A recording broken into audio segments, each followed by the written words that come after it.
Hello दोस्तों, आज मैं आपको एक ऐसे यूपीएससी टॉपर से मिलाने जा रहा हूं।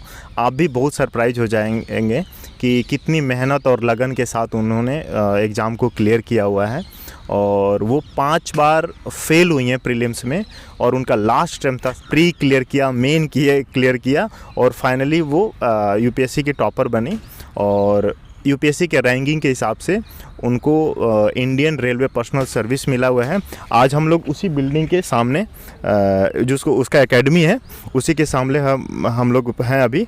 और ये यहाँ इनका ट्रेनिंग चल रहा है और मैं इस पर्सनालिटी से आपको मिलाता हूँ। आप बहुत ही इंस्पायर होंगे।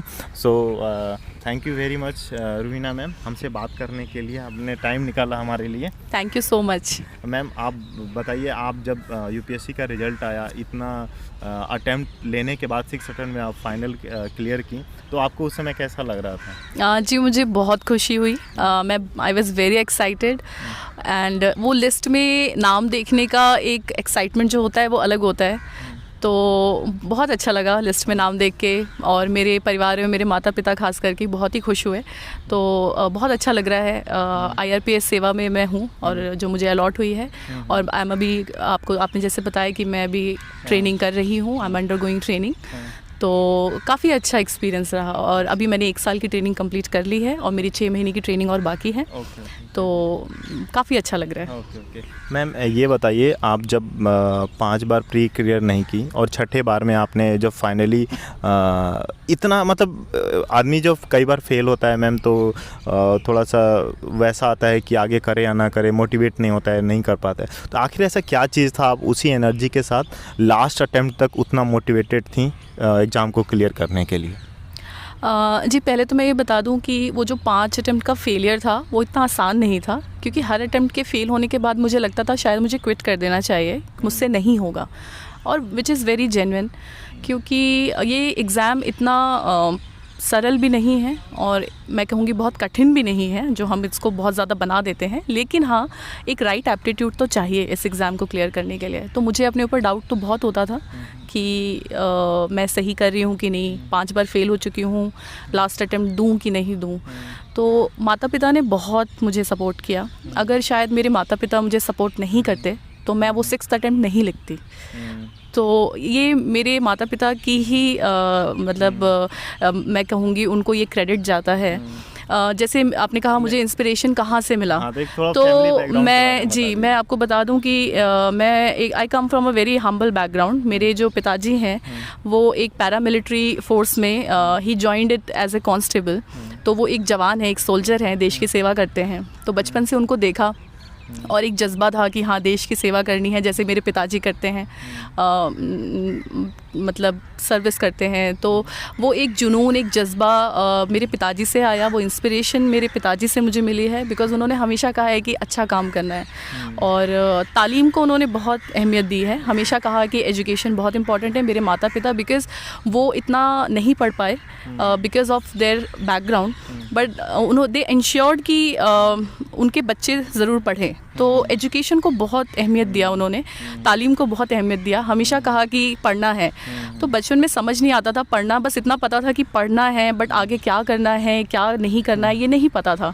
तो जब तक 12th किया, ग्रेजुएशन किया, कोई डायरेक्शन नहीं था। Because me and my siblings, we are the first generation of graduates in our family. तो ये अपने आप में एक बहुत बड़ा अचीवमेंट है मेरे माता पिता के लिए, और हम we are thankful to them जिसके लिए। तो वो इंस्पिरेशन जो आप पूछ रहे हैं कि वो इंस्पिरेशन एक्चुअली मेरे पिताजी से ही मुझे मिली, लगातार मिली। जब मैं फ़ेल होती थी तो वो कहते थे कि नहीं, आप फिर से करिए, आप फिर से संघर्ष करिए, आप ट्राई करिए, हार नहीं मानिए। तो मैंने हार नहीं मानी। हो सकता है मैं नहीं आती 6th अटेम्प्ट में, मेरा सिलेक्शन नहीं होता, ऐसी भी पॉसिबिलिटी थी। बट फिर भी मैंने सोचा कि खोने को कुछ बचा नहीं है, इट्स जस्ट लास्ट अटेम्प्ट। जहाँ मैं 5 अटेम्प्ट दे चुकी हूँ, छठवां क्यों नहीं। तो इसीलिए मैं आगे गई और मैंने दिया हिम्मत से, माता पिता के आशीर्वाद से और मेरे दोस्तों की बेस्ट विशेस से, और ऊपर वाले का करम था कि फाइनली हाँ जी बिल्कुल। मैम और चीज़ बताइए, जैसे कि आप जब तैयारी करती थी तो क्या आप घर से तैयारी करती थी या कहीं दिल्ली में या कहीं और जगह तैयारी की आपने? जी, देखिए मेरा जो सफ़र था वो काफ़ी लंबा था। और देखिए हर एक जो कैंडिडेट है वो अपने आप में यूनिक है। हम हर किसी का यूनिक बैकग्राउंड है। जैसे मैंने आपको अपने बैकग्राउंड के बारे में बताया कि we are the first generation graduates. तो मेरे परिवार में ऐसा कुछ गाइडेंस नहीं था। मेरे पिताजी पहले हैं जो गवर्नमेंट सर्वेंट हैं, तो बहुत ज़्यादा गाइडेंस नहीं था। मैंने आपको बताया ग्रेजुएशन तक मुझे इतना नहीं पता था, बस आईपीएस का नाम सुना था कि हाँ, क्योंकि पिताजी पैरामिलिट्री फोर्स में सर्विस करते हैं, तो हम आसपास जो एनवायरनमेंट देखते थे, हमने आईपीएस का देखा रुतबा क्या होता है, कैसे होता है, तो ये बहुत कॉमन था हमारे लिए। तो इतना पता था कि हाँ, ये कुछ बहुत अच्छा होता है, बहुत कुछ पावरफुल है, जो देश की सेवा करते हैं, इनके पास बहुत कुछ मौका होता है, अवसर होता है समाज को बदलने का। तो बस एक ये था दिमाग में, क्योंकि पिताजी हमेशा बताते रहते थे कि आईपीएस बन सकते हो, ऐसा कुछ।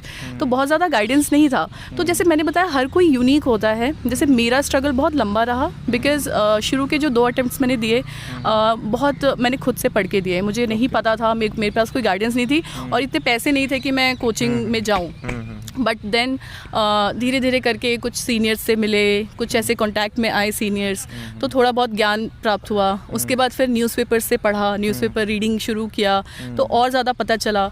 उसके बाद फिर एक दिन पिताजी ने कहा कि why don't you go to Delhi and prepare. तो मैंने सोचा कि एक मिडिल क्लास फैमिली के लिए आपको दिक्कत होती है। बिल्कुल बिल्कुल, इट्स बहुत बड़ी बात थी मेरे लिए कि दिल्ली जाके वो एक इतना सारा खर्चा, जो लाख, 1.25 लाख, 2 लाख रुपए का करना, तो मेरे लिए ये पॉसिबल नहीं था। तो मेरे को एक आसान रास्ता इसमें मिला कि जैसे कुछ इंस्टीट्यूट हैं जो आपको ऑल ओवर इंडिया एग्ज़ाम लेके आपको रेसिडेंशियल कोचिंग करवाते हैं। तो उनमें से एक इंस्टीट्यूट में मैं गई। वहाँ पे मेरे लिए थोड़ा कंपैरेटिवली चीप था दिल्ली में रहना और पढ़ाई करना, तो वहाँ से मैंने पढ़ाई की। तो वो एक सपोर्ट मिला। उसके बाद जब मैंने फिर से अटेम्प्ट्स देने शुरू किए, तो फिर से मैं फेलियर में मेरे को दिखा। कभी 4 मार्क्स से प्रीलिम्स रह जाता था, कभी 2 मार्क्स से रह जाता था। तो समझ नहीं आ रहा था कि क्या मतलब और कितना पढ़ूं या कितना और ट्राई करूं कि प्रीलिम्स हो जाए। बट फिर लगा कि नहीं, शायद कुछ ना कुछ तो कमी है, क्योंकि इट्स नेवर 100%। आप कभी अपना 100% तो ऐसा कोई बोल नहीं सकता कि I am 100% prepared for UPSC. तो इसीलिए फिर मैं कोशिश करती रही। इसमें मेरे माता पिता का और मेरे भाई बहन और मेरे दोस्तों का बहुत सपोर्ट रहा है, बहुत ज़्यादा सपोर्ट किया उन्होंने, बहुत एंकरेज किया है, और उनकी वजह से ही मैं ये कर पाई। और जब मैंने 6th अटेम्प्ट दिया, तो prelims 2019 was my last attempt. 2019 में जब मैंने प्रीलिम्स क्लियर किया, तो मुझे बहुत खुशी हुई देख के कि मुझे प्रीलिम्स में 108 मार्क्स थे, जो कि अभी तक के हाईएस्ट मेरे मार्क्स थे, 108 नंबर। जो मेरे को बहुत खुशी हुई कि जो मैंने मेहनत किया वो रंग लाई। मैम, एक होता है इंडियन सोसाइटी में कि बेटियों को एक एज के बाद शादी करने का प्रेशर आता है, तो क्या आपके घर में कुछ ऐसा था कि एज अभी हो गया है, अटेम्प्ट दे रही हैं, पास नहीं हो रही हैं, तो शादी, ऐसा कुछ था क्या आपके घर में, ऐसा कुछ? जी बिल्कुल। आपको पता है कि हमारे समाज में एक होता है कि जब बेटियां बड़ी हो जाती हैं तो उनकी शादी होनी चाहिए, और एक एज होती है कि जहां सबको लगता है कि नहीं, अब शादी हो जानी चाहिए, और एक रिश्ते आने शुरू हो जाते हैं। तो बिल्कुल मेरी फैमिली भी ये कॉमन था, लाइक रिश्ते आते थे। बट थैंकफुली मेरे माता पिता मुझसे बिना पूछे, कभी भी मुझसे बिना पूछे, मेरी बिना सहमति के, मेरी बिना इजाज़त के, उन्होंने कभी ये इस बारे में सोचा नहीं। हमेशा वो मुझसे पूछते थे कि आप क्या करना चाहते हो। और फिर जब मुझे लगता था कि नहीं, अब मुझे अभी पढ़ना है, I don't want to get married, बहुत जल्दी शादी मैं नहीं करना चाहती थी, तो उन्होंने बहुत सपोर्ट किया। लाइक जो मैंने चाहा, उन्होंने बोला कि ठीक है, अगर आपको नहीं करनी है तो आप मतलब we are fully support of you. So ma'am, ये बहुत बड़ा इंस्पिरेशनल चीज़ है। तमाम जो अपने सोसाइटी की और भी लड़कियां हैं और भी लड़के हैं जो लोग तैयारी करते हैं, और आप एक केवल ये मोटिवेशन यही नहीं है, इंस्पिरेशन यही नहीं है कि आपने अपना 6th अटेम्प्ट में क्लियर किया, बट एक और मोटिवेशन है कि being a girl in Indian society, आपने इस चीज़ को अचीव किया। तो ये सबसे बड़ी बात है हमारे दर्शकों के लिए, कि उनके लिए बहुत बड़ा इंस्पायरिंग चीज़ है। और मैम, एक चीज़ और पूछना था आपसे कि आप जैसे कि जो अभी स्ट्रगल कर रहे हैं लड़के या लड़के एस्पिरेंट हैं, तो उनके लिए आप क्या कुछ संदेश देना चाहेंगी? उनके लिए कुछ आप बात बोल सके जो उनके लिए बेनिफिशियल हो। हाँ जी, जो भी अभी मुझे देख रहे हैं और प्रिपरेशन कर रहे हैं, मैं उनको एक ही बात कहना चाहती हूँ कि आप हिम्मत कभी मत हारिए। जीवन में आपके जो भी हो जाए, आप कभी अपना भरोसा मत टूटने दीजिए। आप कभी अंडर कॉन्फिडेंट मत होइए, बिकॉज आप हर कोई आप में यूनिक है, आप में यूनिक कैपेबिलिटी है। मेरे में कुछ अच्छा होगा, आप में कुछ अच्छा होगा। मेरे में कुछ वीकनेस हो सकती है, वो आपका स्ट्रॉन्ग पॉइंट हो सकता है। तो आप ये मत समझिए कि आप नहीं कर सकते, हर कोई कर सकता है। अगर हिम्मत हो, हौसला हो, वो एक बुलंद इरादा हो कि अपने गोल को अचीव करने का, तो मेरे को लगता है हर कोई कर सकता है और हमें हिम्मत नहीं हारनी चाहिए। हाँ, मैं मानती हूँ इसमें एक गाइडेंस का बहुत इंपॉर्टेंट रोल है, एक मेंटोर का बहुत इंपॉर्टेंट रोल है। तो आप प्लीज़ कोशिश करिए, अगर आप किसी से गाइडेंस या मेंटोरशिप ले सकते हैं तो बहुत हेल्प करेगा वो आपको। बीच में उनके क्योंकि मेरा जी बिल्कुल रहते बिल्कुल, क्योंकि मेरे जो शुरू के साल जो वेस्ट हुए, उसमें एक कारण ये भी था कि मुझे कोई मेंटोरशिप जल्दी मिली नहीं। बहुत लेट में मुझे समझ आया कि कैसे प्रिपेयर करना है। जब मुझे मेंटोरशिप गाइडेंस मिली तो काफ़ी लेट में, मेरे पास सिर्फ 2-3 अटेम्प्ट बाकी थे।